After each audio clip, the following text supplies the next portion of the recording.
샬롬, 하나님과 동행하는 새벽기도회 달라스 임마누엘 교회 권성철 목사입니다. 오늘도 하나님과 동행하며 풍성함을 누리시는 저와 여러분 되시길 주님의 이름으로 축복합니다.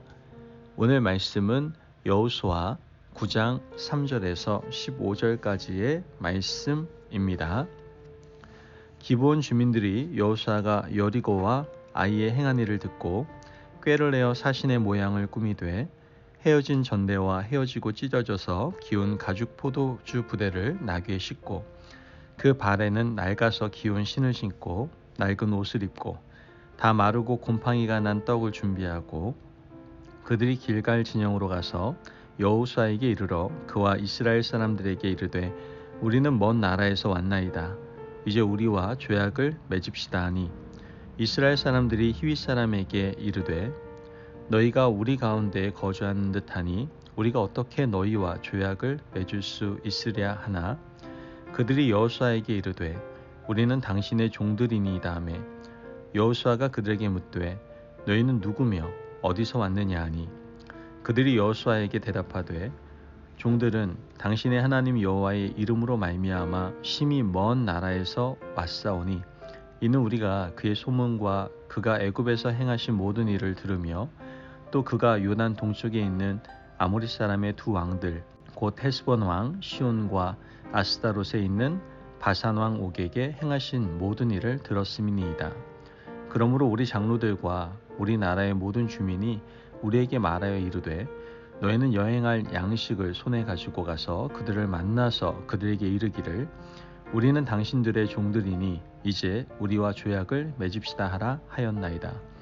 우리의 이 떡은 우리가 당신들에게로 오려고 떠나던 날에 우리들의 집에서 아직도 뜨거운 것을 양식으로 가지고 왔으나 보소서 이제 말랐고 곰팡이가 났으며 또 우리가 포도주를 담은 이 가죽 부대도 새 것이었으나 찢어지게 되었으며 우리의 이옥과 신도 여행이 매우 길었으므로 낡아졌나이다 한지라. 우리가 그들의 양식을 취하고는 어떻게 할지를 여호와께 묻지 아니하고 여호수아가 곧 그들과 화친하여 그들을 살리리라 죄악을 맺고 회중 족장들이 그들에게 맹세하였더라. 아멘. 하나님의 말씀입니다. 여러분, 오늘 본문 말씀은 여호수아가 하나님께 묻지 않아서 낭패를 보게 되고 또 가나안 땅에 살아갈 후손들에게도 올무가 되었던 이야기를 우리에게 말씀해주고 있습니다. 이스라엘 백성들은 여리고성 전투를 성공적으로 이끌고 한 번의 실패를 극복하고 아이성 전투까지 잘 마쳤습니다. 다시 베이스 캠프인 길갈 진영으로 돌아오게 되었죠. 잠시 쉬면서 전열을 가다듬고 가나안 땅을 본격적으로 정벌할 일을 앞두고 하나님께 기도하고 있는 중이었죠. 그런데 당시 가나안 지역에 살고 있던 여러 나라들은 난리가 났습니다. 여리고성과 아이성이 무너졌다는 소식이 들렸기 때문입니다. 하나님께서 이스라엘 백성들에게 가나안 사람들과는 타협도 협상도 하지 말고 진멸하라 하셨다는 소문도 들렸습니다. 그들 중에 길갈 진영 근처에 있던 기브온 주민들은 큰 두려움에 빠지게 되었죠. 이제 이스라엘 백성들은 기브온을 향하여 진격해 올 것인데 도무지 그들은 감당할 수가 없을 것 같았던 겁니다. 그래서 그들은 꾀를 내게 됩니다. 길갈 진영으로 사신을 보낸 것이죠. 꼭 멀리서 온 것처럼 꾸몄습니다.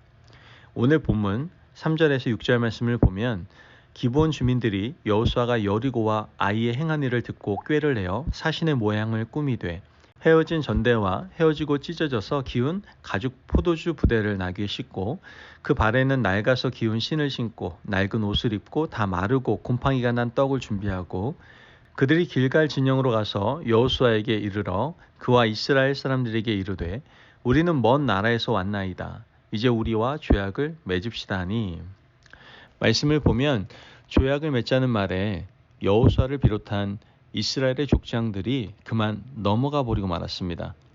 왜 그랬을까요? 사실 이스라엘 백성들은 이집트에서 종살이하던 시절부터 지금까지 단 한 번도 갑으로 살아본 적이 없었습니다. 노예로 살았고 광야길 40년을 살아오면서 정말 힘들고 어려운 인생들을 살아왔습니다. 그들의 정체성은 노예였어요. 그런데 하나님이 함께 하심으로 점점 더 강해져 갔고 이제 가나안 땅에 들어와서는 여리고성을 물리치고 아이성 전투를 성공적으로 이끌었던 겁니다. 그런데 한 나라가 찾아와서 조약을 맺자고 합니다. 한 번도 갑의 자리에 있지 못한 이스라엘 민족 앞에 사람들이 찾아와서 엎드리고 계약서에 도장을 찍어달라고 하는 순간 판단력을 상실했던 겁니다. 하나님께 물어야 하는데 순간적으로 잊어버렸던 것이죠. 평소 같았다면 당연히 하나님께 물어보고 어떻게 하면 좋겠습니까? 라고 의논했겠지만 자신들을 높이는 말에 순간적인 교만이 여호수아를 비롯한 이스라엘의 족장들에게 스며든 것이었습니다. 그래서 그들은 하나님께 묻지 않고 조약에 도장을 찍고 계약을 해버렸던 것이죠. 하나님께서는 이 상황을 어떻게 평가하셨습니까? 본문 14절에 15절 말씀을 보면 무리가 그들의 양식을 취하고는 어떻게 할지를 여호와께 묻지 아니하고 여호수아가 곧 그들과 화친하여 그들을 살리리라는 조약을 맺고 회중 족장들이 그들에게 맹세하였더라. 말씀을 보면 여호와께 묻지 아니하였다라는 이 말씀 속에 하나님의 서운함과 여호수아를 비롯한 이스라엘의 수뇌부에 대한 질책이 모두 담겨져 있음을 알 수 있습니다. 한 번의 교만이 이렇게 무서운 결과를 초래했던 것이죠. 여러분, 그렇다면 이것이 왜 죄가 되는 걸까요? 그것은 바로 하나님과 맺었던 언약을 파기한 것이기 때문에 그렇습니다. 하나님께서는 이스라엘 백성들이 출애굽할 때 도처에서 쉴 때마다 가나안 땅에 들어가서는 그 주민들과 어떤 언약도 맺지 말라고 말씀하셨습니다. 출애굽기 34장 11절에 12절 말씀을 보면 너는 내가 오늘 내게 명령하는 것을 삼가 지키라. 보라, 내가 내 앞에서 아모리 사람과 가나안 사람과 헷 사람과 브리스 사람과 히윗 사람과 여부스 사람을 쫓아내리니 너는 스스로 삼가 내가 들어가는 땅의 주민과 언약을 세우지 말라. 그것이 너희에게 올무가 될까 하노라.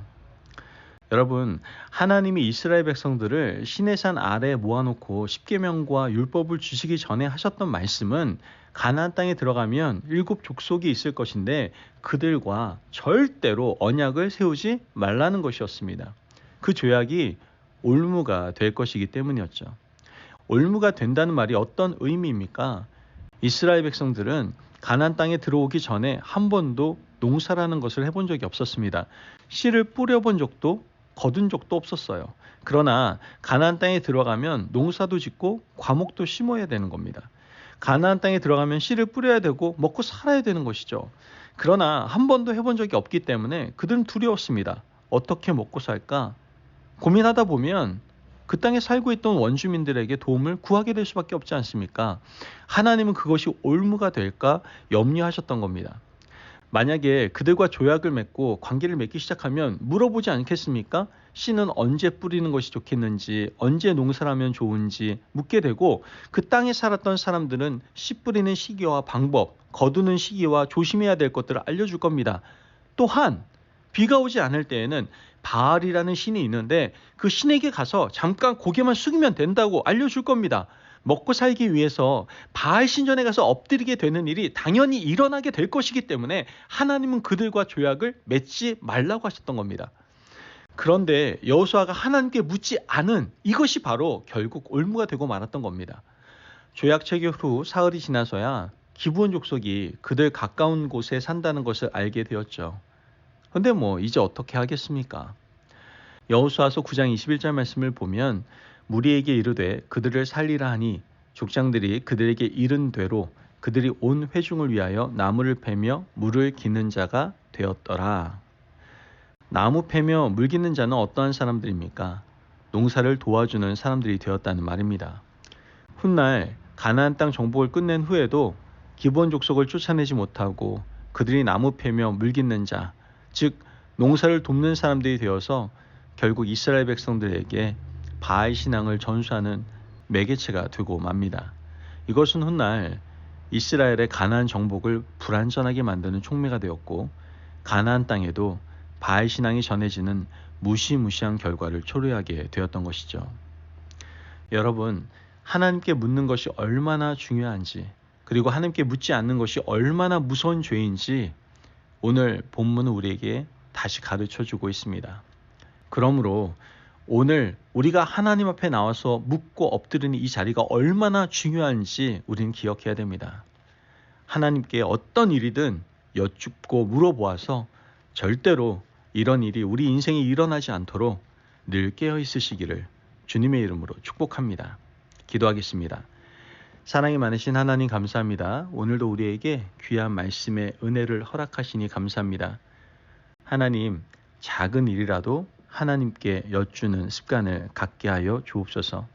또한 갑으로 있을 때 교만을 버리고 매 순간 깨어서 하나님께 물을 수 있는 인생을 살아가게 하여 주시옵소서. 감사하며 예수님의 이름으로 기도합니다. 아멘. 오늘도 하나님과 동행하며 풍성함을 누리시는 저와 여러분 되시길 주님의 이름으로 축복합니다. 여러분, 갑으로 있을 때 조심하십시오. 교만은 기도의 자리를 멀리하게 만듭니다.